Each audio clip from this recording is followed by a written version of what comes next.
হালধীয়া হৈ পৰিছে দিবাং ভেলীৰ ডাম্বুক পাহাৰ আৰু মই এই মুহূৰ্তত উপস্থিত আছোঁ প্ৰায় 500 বা 600 ফুট ওপৰৰ এখন পাহাৰৰ টিলাত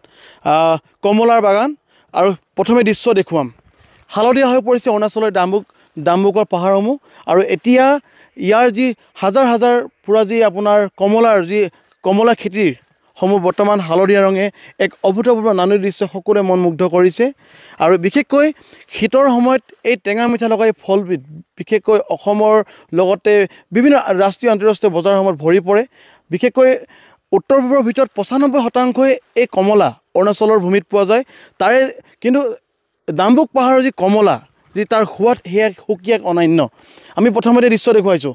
গছৰ গুৰিৰ পৰা ধৰি এনেকৈ বৰ্তমান কমলা লাগিছে আমি প্ৰথমে সতীৰ্থজনী ওচৰলৈকে আহি দেখুৱাই কমলাবোৰ বৰ্তমান এনেকৈ থোপে লাগিছে কমলাবোৰ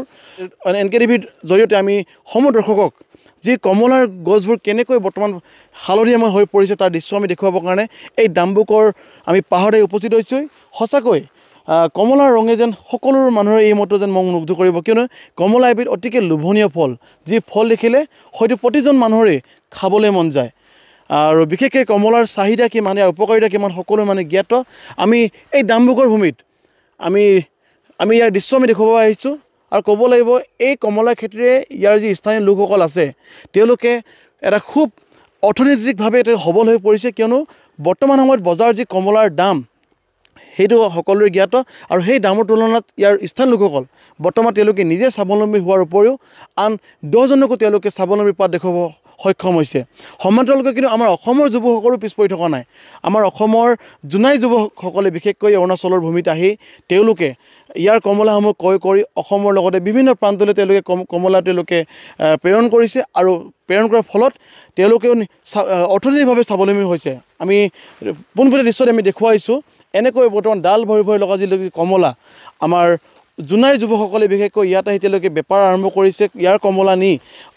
জোনাইৰ লগতে অসমৰ বিভিন্ন প্ৰান্ত তথা এই কমলা আৰু ক'লৈ তেওঁলোকে ৰপ্তানি কৰে আমি সকলো কথা আমি পাতি যত্ন কৰিম দাদা আমি আপোনাৰ ওচৰলৈ প্ৰথমে আহিছোঁ সুন্দৰ আপুনি কৰ্ম আপোনালোকে কৰি দেখুৱাইছে শীতৰ সময়ত এই টেঙা মিঠা ফলবিধ অসমৰ বজাৰসমূহ যথেষ্ট পৰিমাণে উপলব্ধ আপোনালোকে এই ডাম্বুকৰ কমলা বিভিন্ন প্ৰান্তলৈ নিয়ে ইয়াৰ কিছু কথা অকণ জনাওক ক'ত নিয়ে আপোনালোকে আমি প্ৰথমতে NK নিউজত ধন্যবাদ জনাইছোঁ ইয়ালৈ অহাৰ কাৰণে আমি এনেকুৱা মানুহ ইয়ালৈ আহি এনেকুৱা নিউজ দেখুৱাই নাই এতিয়ালৈকে জীৱনত আমি 2018 চনৰ পৰা এতিয়ালৈ আমি কমলাৰ বিজনেছ কৰি আছোঁ তাৰপিছত আমি বাংলাদেশলৈ পঠাওঁ কৰিমগঞ্জ পঠাওঁ তাৰপিছত গুৱাহাটী পঠাওঁ কলকাতা পঠাওঁ আমি য'ত দাম বেছি দিয়ে তাতে আমি বেছিকৈ পঠাওঁ সেইটোৱে মানে আপোনালোকে জোনাইখনতে অকল আপোনালোকে সীমাবদ্ধ হৈ থকা নাই অসমৰ লগতে আপুনি অন্য ৰাজ্যলৈ পঠাইছে আৰু আপোনালোকৰ এই ডাম্বুকৰ কমলা বাংলাদেশও পাইছেগৈ তাৰ দামবোৰ কেনেকুৱা ইয়াৰ তুলনাত তাৰ দামবোৰ আমি দুগুণ হয় যে আমাৰ যোনটো আসাম আমাৰ ইয়াতে আসামতে ইমান দামটো নহয় বাংলাদেশত বেছি দুগুণ দাম হয় মানে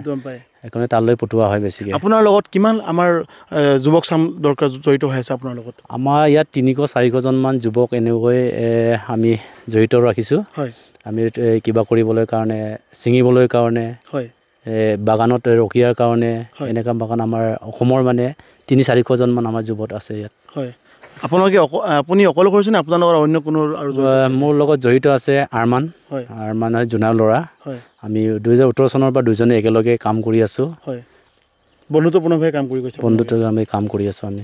আৰু দাদা ক'বলৈ বৰ্তমান সময়ত এই ফলবিধ আমি যদি চাব যাওঁ অসমৰ প্ৰতিখন বজাৰতে কমলাৰ আপোনাৰ বৃদ্ধি পাইছে ধৰি সকলোখিনি ডাম্বুকৰ পৰা যায় নে অন্য প্ৰান্তৰ পৰা যায় আমি অন্য পৰা যায় আমাৰ ডাম্বুক কমলা বুলি ক'লে মানে বহুত বিখ্যাত ডাম্বুক কমলাটো অকল মানে অলপ মিঠা বেছি বহুত ভাল হয় মানে তাৰ ইয়াৰ ডিমাণ্ড আছে সুকীয়া মানে ডিমাণ্ড আছে ডাম্বুক কমলা বুলি ক'লে মানে অলপ ডিমাণ্ড আছে মানে সেইটোৱে আমি অকণমান দৃশ্য দেখুৱাম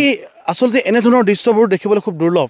আমি NKTV দৰ্শকসকলক আমি ইয়াৰ কমলাৰ গছবোৰ আচলতে যেনেকৈ ডাল ভৰি ভৰি তেওঁলোকে কমলাবোৰ লাগি আছে আকাশচুম্বী যি কমলা বৰ্তমান তেওঁলোকে যেন কমলাই যেন যি ৰং ধৰিছে হালধীয়া ৰঙৰ এক ৰং ভাহি উঠিছে আমি তাৰ দৃশ্য আমি দেখুৱাব যত্ন কৰিছোঁ এক লোভনীয় পৰিৱেশ বুলি ক'ব লাগিব আচলতে আমি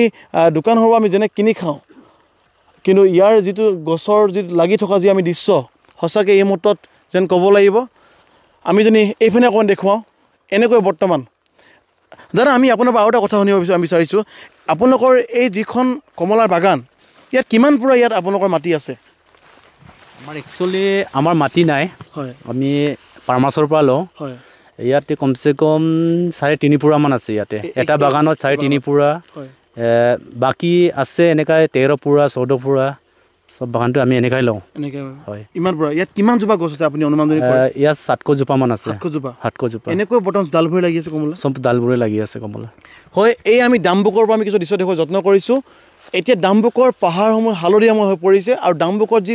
কমলা গছসমূহ দেখিছে আপোনালোকে এনেকৈ থোপা থোপে লাগিছে কমলা আৰু এই কমলাৰ বৰ্তমান জোনাই অকলে সীমাবদ্ধ হৈ থকা নাই এই কমলা ইতিমধ্যে বাংলাদেশ পাইছেগৈ কলিকতা পাইছেগৈ অন্যান্য প্ৰান্ত পাইছেগৈ সঁচাকৈ ডাম্বুকৰ কমলা যি সোৱাদ এই সোৱাদ ল'বলৈ ইতিমধ্যে প্ৰতিজন কমলা খাই ভাল পায় লোকসকলে এই ডাম্বুকৰ কমলা নিশ্চয় ক্ৰয় কৰিব আৰু এই ডাম্বুকৰ যি আমি অনন্য এক ৰূপ নান্দনিক ৰূপ আমি দেখুৱাবলৈ আমি চেষ্টা কৰিছোঁ ডাম্বুকৰ যি নৈসৰ্গিক পৰিৱেশ পাহাৰৰ আমি যি টিলাত উপস্থিত আছোঁ আমি NKTV আজি উপস্থিত হৈছোঁহি আৰু ইয়াৰ যি সামগ্ৰিক দৃশ্য আমি কিছু দেখুৱাব আমি যত্ন কৰিলোঁ